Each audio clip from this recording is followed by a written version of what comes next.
नमस्कार दोस्तों, आज एक्सप्लोर में एक्सपोज करने जा रहे हैं बॉलीवुड प्रोपेगेंडा। हमारे देश में बॉलीवुड और सोसाइटी में गहरा रिश्ता है। बॉलीवुड सोसाइटी पे इफेक्ट डालती है, सोसाइटी बॉलीवुड पर। जब डाकुओं का दौर था तब फिल्म बनी शोले। वो दो थे और तुम तीन। जब आर्थिक लाचारी और बेरोजगारी का दौर था तब एंग्री यंग मैन का जन्म हुआ। आज भी फेंके हुए पैसे नहीं उठाता। उसके बाद आती है रंग दे बसंती। तो सरकार का करप्शन पे फोकस हुआ और समझ में आया कोई भी देश परफेक्ट नहीं होता, उसे परफेक्ट बनाना पड़ता है। कोई भी देश परफेक्ट नहीं होता, उसे परफेक्ट बनाना पड़ता है। जब मूवी आई 3 इडियट तो हम पे इफेक्ट पड़ा और समझ में आया सिर्फ इंजीनियर बनना इकलौता रास्ता नहीं है। कामयाब बनने के लिए पहले काबिल बनो। कामयाब होने के लिए नहीं, काबिल होने के लिए पढ़ो। इसके बाद आती है चक दे इंडिया, जिसने हमें बताया कोई भी स्टेट बाद में आता है, पहले कन्याकुमारी से लेकर कश्मीर तक इंडिया है। सिर्फ एक मुल्क इंडिया। सिर्फ एक मुल्क का नाम सुनाई देता है, इंडिया। ठीक वैसे ही पिछले कुछ सालों में सोसाइटी और पॉलिटिक्स से इंस्पायर होके केरला स्टोरी और कश्मीर फाइल्स मूवी आती हैं, जिन्होंने 3 घंटे में इतनी नफरत और प्रोपेगेंडा फैला दिया जितना 3 महीने में चैनल वाले नहीं फैला सके। 300 करोड़ कमाने वाली इन फिल्मों में फैक्ट और एक्टिंग कम, प्रोपेगेंडा और राजनीति ज्यादा थी।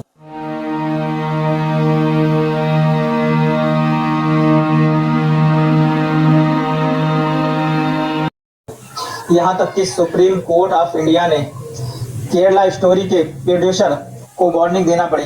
कहा मूवी से पहले एक बड़ा बैनर लगाओ और लोगों को बताओ ये मूवी काल्पनिक है। अगर केरला स्टोरी की बात करें तो इसमें 32,000 महिलाओं का आंकड़ा दिया है, जबकि सच ये है 3 से 5 महिलाएं IAS में शामिल इस तरीके से हुई हैं, लेकिन मूवी ने उसे 32,000 बना दिया। 3 से 5 के साथ भी अगर हुआ है तो ये गलत हुआ, इसको दिखाना चाहिए था।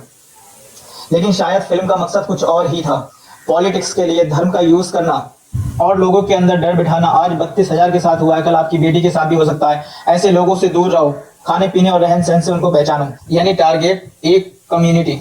हाँ, अगर कश्मीरी पंडितों की बात करें तो उनके साथ गलत हुआ है। इस टाइप के क्राइसिस किसी भी कौम या लोगों के साथ होते हैं तो वो बहुत ही तकलीफदेह होते हैं। कश्मीरी पंडितों के साथ इंसाफ होना चाहिए था, लेकिन किसी भी पार्टी, किसी भी सरकार ने उनके साथ इंसाफ नहीं किया, सिर्फ राजनीति की है।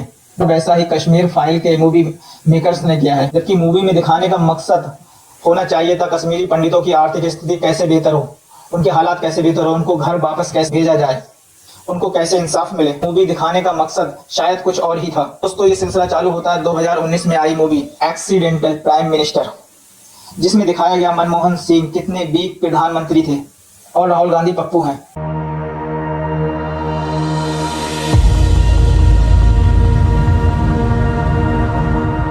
लेकिन मूवी फ्लॉप रही। इसके बाद मूवी आती है प्राइम मिनिस्टर नरेंद्र मोदी। इस फिल्म में दिखाया गया, देखो नरेंद्र मोदी कितने स्ट्रॉन्ग लीडर हैं, 56 इंच का सीना है और 2002 में गुजरात दंगों में सबसे ज्यादा परेशान थे। ऐसी मूवी को देखने के बाद लोगों को समझ में आया ये मूवी प्रोपेगेंडा है। इस मूवी का काम सिर्फ प्रचार करना है। उसके बाद मूवी आती है वीर सावरकर, जिसमें सावरकर को महान बताया गया, सावरकर को महान दिखाया गया है। उसके बाद आती है 72 गुने, जिसमें एक कम्युनिटी को टारगेट किया गया है। फिर आती है जहांगीर नेशनल यूनिवर्सिटी। मूवी का मकसद था जेएनयू के छात्रों को बदनाम करना। 2016 में जेएनयू में जो कंट्रोवर्सी हुई थी उसी को लेकर मूवी बनाई गई थी। मूवी में दिखाने की कोशिश की गई है जेएनयू के छात्रों को विलन।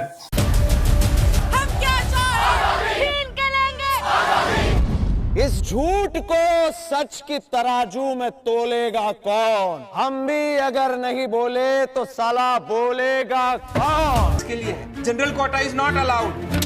कि ये लेफ्ट यूनिटी वालों ने पूरे के पूरे यू के कैंपस को प्रांतवाद, जात पात में बांट दिया है। बड़े यहाँ स्टूडेंट्स वही करते हैं जिसमें हमारी खुशी होती है। कि गोधड़ा वाले पीएम बनने का सपना पाले बैठे हैं और हम अपने देश में ये नहीं होने देंगे। महिषासुर हमारे देवता है, देवता जिनकी उच्च जात की देवी ने धोखे से वध कर दिया है। कौन है, क्या है? हम साला अब रुकेंगे नहीं, क्योंकि हम अब बोलेंगे भी और लड़ेंगे भी।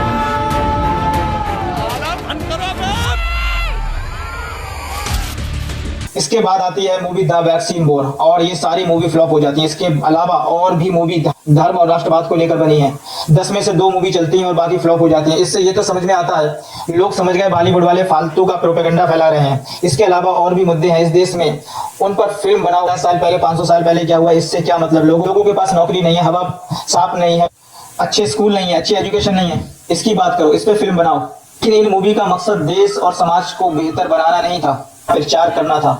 दोस्तों फाइनली अब आ चुकी है कंगना रनावत की इमरजेंसी। इस मूवी से पता चलेगा प्रोपेगेंडा मूवीज आगे चलेंगी या सिलसिला यहीं रुक जाएगा। आज के एपिसोड में बस इतना ही। एक नए एपिसोड में नए टॉपिक के साथ मिलते हैं, जब तक के लिए जय हिंद दोस्तों।